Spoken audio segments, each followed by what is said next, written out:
John, you mentioned the championship structure and the new look championship for this season. I think it's probably important for us to kind of go through it a little bit because there's still a little bit of confusion about it, and no, there shouldn't be, but really just to focus on it, I suppose, we have two All-Ireland competitions. We have the Sam Maguire and we have the Tailteann. So if you look at the All-Ireland competition, the 2023 series will consist of 16 teams. That'll be divided into 4 different groups.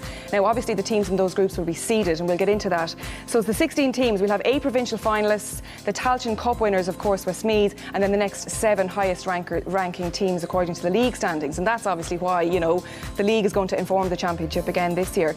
The top 3 in each pool would advance to the knockout stages. So straight away, you're thinking about a provincial championship, you're thinking about possibly a preliminary quarter-final after you finish in the pool stages. That's a lot of matches, and then you're into the All-Ireland series. Yeah, it probably asks more questions than gives answers, Yvonne, and you start to automatically think about there's going to be teams in Division 2 that aren't going to make the Sam Maguire and might be in a position that they get knocked out in the preliminary round or first round of the provincial, and they're sitting there going, are we going to be playing for Tailteann? Are we going to play for Sam Maguire?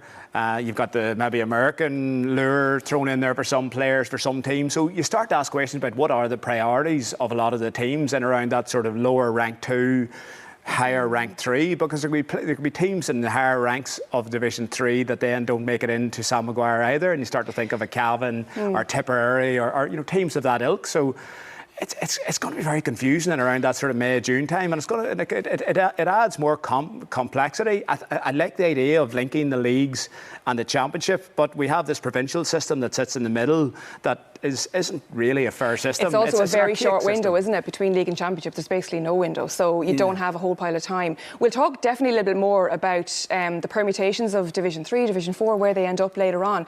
But from an overall sense, Paul, what are your thoughts on the structure itself? There are loads of games. Is that a good thing? Yeah, by and large, I think it's really positive that we have change. I think we were crying out for change for many years. It started off last year with the split season and the introduction of the Tailteann Cup, which was a resounding success.